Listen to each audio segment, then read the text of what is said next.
नमस्कार। महाराजा गंगा सिंह विश्वविद्यालय बीकानेर के द्वारा निर्धारित पाठ्यक्रम के अनुसार BA part second political science के सेकंड प्रश्न पत्र भारतीय राजव्यवस्था के अध्याय भारतीय राष्ट्रपति की आपातकालीन शक्तियों का अध्ययन हम इस वीडियो के अंतर्गत करेंगे।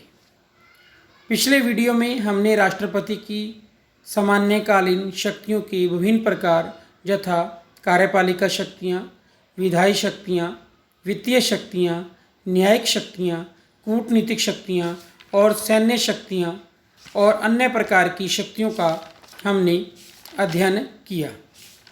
प्रस्तुत वीडियो में हम राष्ट्रपति की आपातकालीन शक्तियों का अध्ययन करेंगे।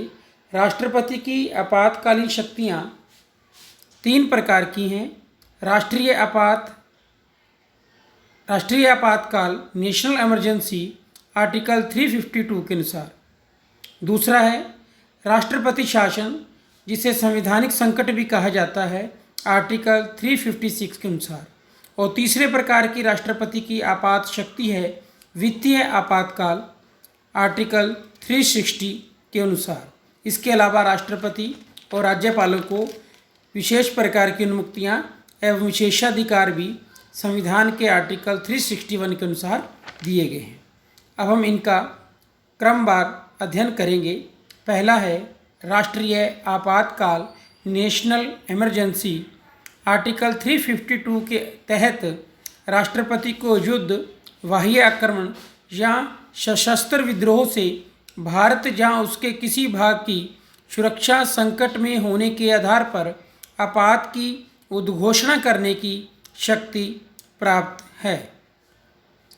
उद्घोषणा का उद्देश्य भारत की आंतरिक व्यवहारिक खतरों से सुरक्षा को बनाए रखना है। अन्य बातों के साथ उसका प्रभाव यह भी है कि संघ को राज्य के क्रियाकलाप पर या उनमें से ऐसे कार्य पर व्यापक नियंत्रण प्राप्त हो जाएगा जो सशस्त्र विद्रोह या बाह्य आक्रमण से प्रभावित है। 44वें संवैधानिक संशोधन से पूर्व आंतरिक अशांति की वजह से भी आपात स्थिति की उद्घोषणा राष्ट्रपति के द्वारा की जा सकती थी, किंतु 44वें संवैधानिक संशोधन के अनुसार आपातकाल की उद्घोषणा के लिए आंतरिक अशांति शब्द को हटाकर सशस्त्र विद्रोह कर दिया गया है। अब तक 3 बार राष्ट्रीय आपातकाल की घोषणा आर्टिकल 352 के अंतर्गत की जा चुकी हैं। प्रथम बार 1962 में चीनी आक्रमण के समय और दूसरी बार 1971 पाकिस्तान के आक्रमण के समय और तीसरी बार 1975 में कांग्रेस द्वारा आंतरिक अशांति के कारण राष्ट्रीय शासन की राष्ट्रीय आपातकाल की उद्घोषणा राष्ट्रपति के द्वारा की जा चुकी है। नेक्स्ट है राष्ट्रपति शासन या संवैधानिक संकट कॉन्स्टिट्यूशनल इमरजेंसी। अनुच्छेद 356 के अंतर्गत 356 के अंतर्गत राष्ट्रपति को शक्ति है कि यदि किसी राज्य के राज्यपाल के प्रतिवेदन के आधार पर या अन्यथा उसे यह समाधान हो जाए कि राज्य में संवैधानिक तंत्र विफल हो गया है तो वह उस राज्य में राष्ट्रपति शासन की उद्घोषणा कर सकता है। इस उद्घोषणा का अनुमोदन संसद द्वारा 2 माह के अंदर आवश्यक हो जाता है। संसद की स्वीकृति के पश्चात राष्ट्रपति शासन 6 माह तक प्रभावी रह सकता है।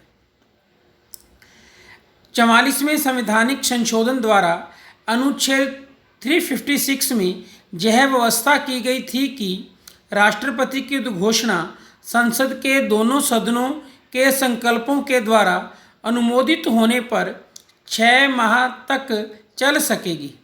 इसके बाद इसी प्रकार का और अनुमोदन किए जाने पर 6 माह राष्ट्रपति शासन और चल सकेगा, किंतु उसके बाद भी संसद के किसी सदन के द्वारा कोई संकल्प तब तक पारित नहीं किया जा सकेगा जब तक उस समय आपात की उद्घोषणा प्रवर्तन में न हो और निर्वाचन आयोग यह प्रमाणित कर दे कि निर्वाचन कराना कठिन है। राष्ट्रपति की आपात शक्ति जो तीसरे प्रकार की है वह है वित्तीय संकट। वित्तीय आपातकाल भी जिसे कहा जाता है फाइनेंशियल इमरजेंसी। आर्टिकल 360 के द्वारा राष्ट्रपति को वित्तीय आपात की घोषणा करने की शक्ति प्राप्त है यदि राष्ट्रपति को यह प्रतीत हो जाए कि ऐसी परिस्थितियां उत्पन्न हो गई हैं जिससे संघ तथा उसके राज्य क्षेत्र के किसी भाग का वित्तीय स्थायित्व तथा साख संकट में है, तो वह वित्तीय आपात की उद्घोषणा कर सकता है। वित्तीय आपात की उद्घोषणा को भी संसद द्वारा अनुमोदित कराना अनिवार्य है। ऐसी उद्घोषणा की अवधि आपात की उद्घोषणा के समान होगी, अर्थात 2 माह के लिए लागू होगी, जब तक कि उस अवधि की समाप्ति से पूर्व संसद के दोनों सदनों के द्वारा उसे अनुमोदित न कर दिया जाए। अब हम देखेंगे कि राष्ट्रपति और राज्यपालों को विशेष प्रकार की जो उन्मुक्तियां एवं विशेषाधिकार संविधान के आर्टिकल 361 के अनुसार प्राप्त हैं वह कौन कौन सी हैं। आर्टिकल 361 के अंतर्गत राष्ट्रपति व राज्यों के राज्यपालों को कई प्रकार की उन्मुक्तियां एवं विशेषाधिकार प्रदान किए गए हैं। राष्ट्रपति या राज्यपाल को अपने पद से संबंधित कर्तव्यों के निर्वहन के लिए किसी न्यायालय में उत्तरदायी या दोषी नहीं ठहराया जा सकता है। राष्ट्रपति या राज्यपाल के विरुद्ध उसकी पदावधि के दौरान किसी प्रकार की आपराधिक कार्रवाई न तो प्रारंभ की जाएगी और न ही चालू रखी जाएगी। राष्ट्रपति या राज्यपाल द्वारा पद ग्रहण से पूर्व या पश्चात अपनी व्यक्तिगत क्षमता पर्सनल कैपेसिटी में किए गए किसी कार्य के लिए उसकी पदावधि के दौरान किसी न्यायालय में किसी प्रकार की सिविल कार्यवाही तब तक प्रारंभ नहीं की जाएगी जब तक कि उन्हें इसकी सूचना 2 माह पूर्व न दे दी गई हो। इस प्रकार हमने इस वीडियो में राष्ट्रपति की आपात शक्तियों के साथ साथ राष्ट्रपति तथा राज्यपालों को मिलने वाली इम्यूनिटीज़ एंड प्रिविलेजेस के बारे में भी अध्ययन किया। धन्यवाद।